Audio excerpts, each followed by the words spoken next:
बेटी का धन इस कहानी का जो शेष भाग है उसे आज हम पूरा करेंगे। तो हमने अब तक की कथा में देखा कि कुर्की की नोटिस आ गई। चौधरी सुक्कू सिंह बड़ा परेशान है कि किस तरह से वो इस रकम को भर दे, और वो परेशान है। और उसके तीनों जो बहू और 3 बेटे उसकी कोई सहायता नहीं करते। और पिता की इस हालत को देखकर उनकी जो एकमात्र लड़की थी गंगाजली बड़ी दुखी हो जाती है। कोई उपाय न देखकर यहाँ पे गंगाजली जो है अपने पिता के पास जाती है। कहती कि मेरे पास जो गहने हैं आप उसे बेच दीजिए और उससे जो है लगान चुकता कीजिए।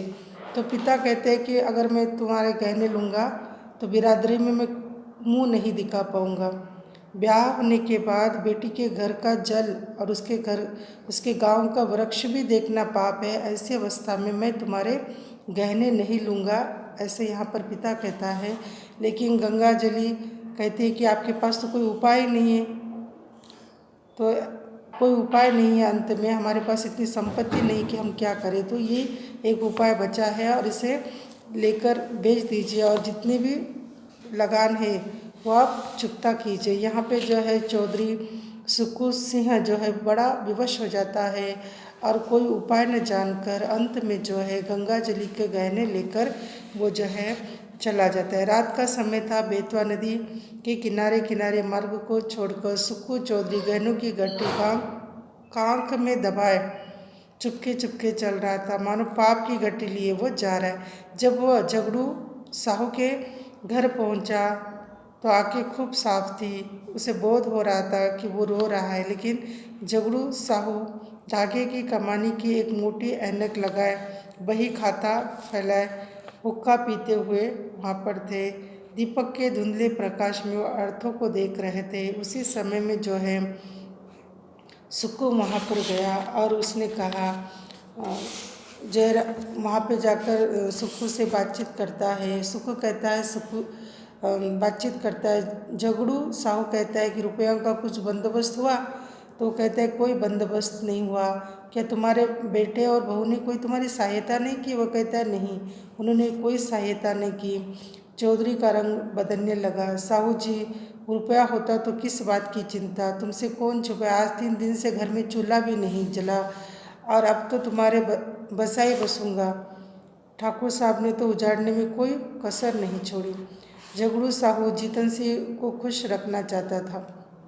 जीतन सिंह जो है उस गांव के ज़मींदार थे, तो उन्हें खुश करने के लिए वो जो है लोगों को ज़्यादा परेशान करके झगड़ू साहू जो है लगान वसूल करता था।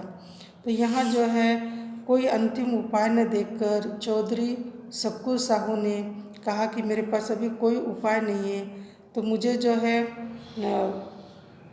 100 रुपये की डिग्री लग गई, लेकिन खर्चा वर्चा मिलाकर जो है मुझे 200 रुपये देना होगा। तो वो जो है हल्के से अपने पास की जो गहनों की गठरी थी वो निकाल कर झगड़ू साहू को देता है। कहता है कि इसे रख लो। झगड़ू साहू कहते हैं क्या ये गहने तुम्हारे बहू के हैं? तूने कहा अरे बहू थोड़ी ना मुझे देगी, ये तो मेरे बेटी के हैं। तो वो थोड़ा सा झगड़ू साहू आश्चर्यचकित होता है, अरे तुमने ये किसके गहने लेकर आए?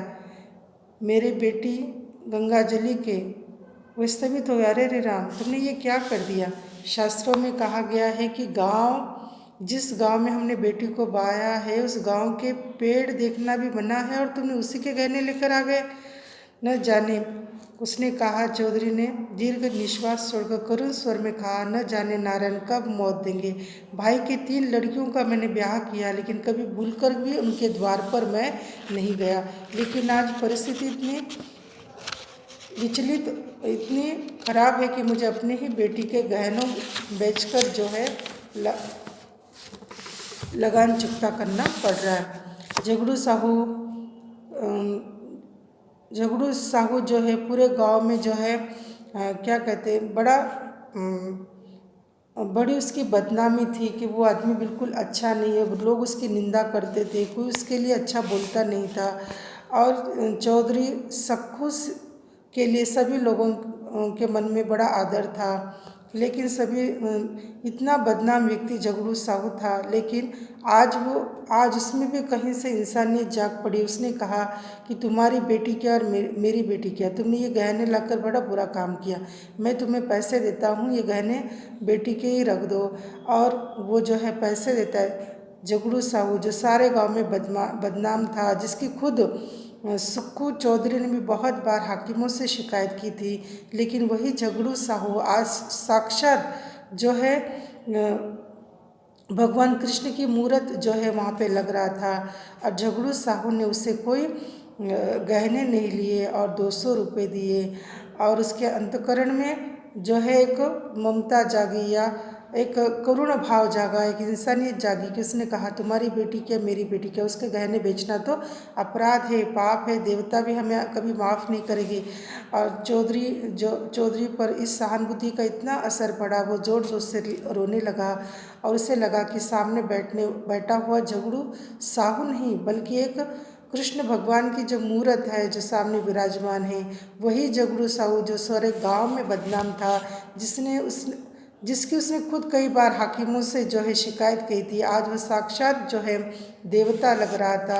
उन्होंने कंठ से गदगद होकर बोला, झगड़ू तुमने इस समय मेरी बात, मेरी लाज, मेरा धर्म कहाँ तक कहूँ, मेरा सब कुछ तुमने रख लिया, मेरी डूबती नाव पार लगा दी। कृष्ण मुरारी तुम्हारे इस उपकार का फल देंगे और मैं तुम्हारा गुण जब तक जीऊँगा तब तक गाऊँगा। तो यहाँ जाकर ये कहानी समाप्त हो जाती है।